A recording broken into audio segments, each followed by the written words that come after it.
पन्नापदम भागशाली बनने का पुरुषार्थ। अब जो समय चल रहा है उसे पुरुषोत्तम संगम युग कहा जाता है। अब कलयुग जा रहा है और सतयुग आ रहा है। अब हम ईश्वरीय ज्ञान की धारणा करके अपने जीवन को उच्च और निर्विकार बनाने का पुरुषार्थ कर रहे हैं। इस ईश्वरीय ज्ञान की धारणा का लक्ष्य है मनुष्य देवता बनना, देवताई जीवन और दैवी प्रारब्ध जो सतयुग में ही मिलेंगे।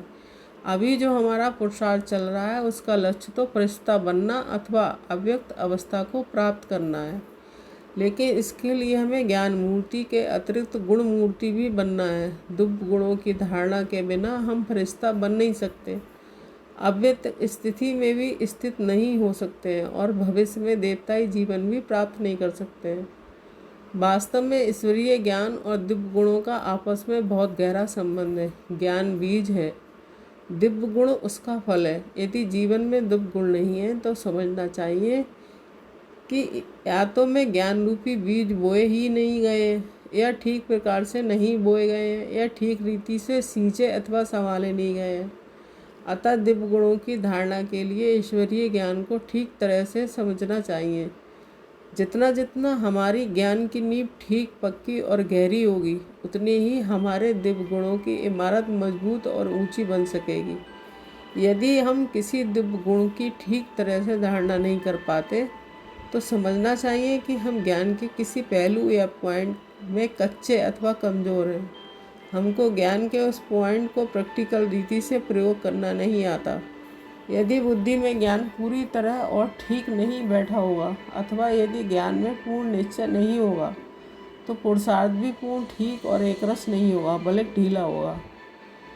आज तो पुरुषार्थ शब्द का भी लोग गलत प्रयोग करने लगे हैं। वास्तव में पुरुषार्थी तो वह है जो एक बार की हुई भूल को दोबारा ना होने दे, परंतु आज कई लोग बार बार भूल करते हैं कि जब कोई उन्हें सावधान करता है तो वो कहते हैं कि ये तो भूल तो हो ही जाती है, क्या करें हम पुरुषार्थी जो हैं, अभी कोई संपूर्ण थोड़े ही बने हैं। वे पुरुषार्थी शब्द का इस प्रकार प्रयोग करके अलबेले और ढीले पड़ जाते हैं। इस तरह वे अपने जीवन में श्रेष्ठ नहीं बन पाते और सृष्टि के महाविनाश के प्रारंभ तक वे अपने दुर्गुणों से युद्ध करते रहते हैं, विजय प्राप्त नहीं कर पाते हैं। अतः वे पुरुषार्थी ही बने रहते हैं, विजय प्राप्त नहीं करते, अर्थात संपूर्ण पवित्र बन पाते हैं। इस प्रकार वे अपने अलबेलेपन अथवा ढील के कारण जन्म जन्मांतर के लिए अपनी तकदीर को लकीर लगा देते हैं।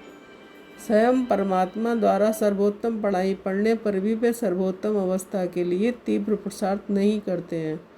जो सच्चा पुरुषार्थी होता है वही मगर रूपी मगरमच्छ से बच कर रहता है। वह जीवन को उच्च बनाने के पुरुषार्थ में निरंतर लगा ही रहता है। सांसारिक कर्तव्यों को वह निभाता है, परंतु उनके कारण परमार्थिक उद्यम से भी ढीलापन नहीं आने देता। पुरुषार्थ में अलबेलापन, थकावट या आराम पसंदी नहीं होती है। जब पुरुषार्थी देखता है कि परीक्षा के दिन निकट आ गए हैं तब वह दिन और रात का ख्याल नहीं करता, बल्कि उच्च दर्जा लेने के विचार में वह अपनी कमियों और कमजोरियों को पूरा करने में लग जाता है, खूब मन लगाकर पुरुषार्थ करता है। अतः जबकि हम जानते हैं कि हमारा कोर्स पूरा हो चुका है, अब पढ़ाई दोहराने का समय चल रहा है और अब बहुत थोड़ा सा समय पढ़ाई को प्रैक्टिकल जीवन में धारण करने के लिए बाकी है, तो फिर हमें आराम में हराम कर देना चाहिए और जी जान लगाकर सभी दुख गुणों में स्वयं को प्रवीण बनाने का पूरा पुरुषार्थ करना चाहिए। ओम शांति। शुक्रिया बाबा, शुक्रिया।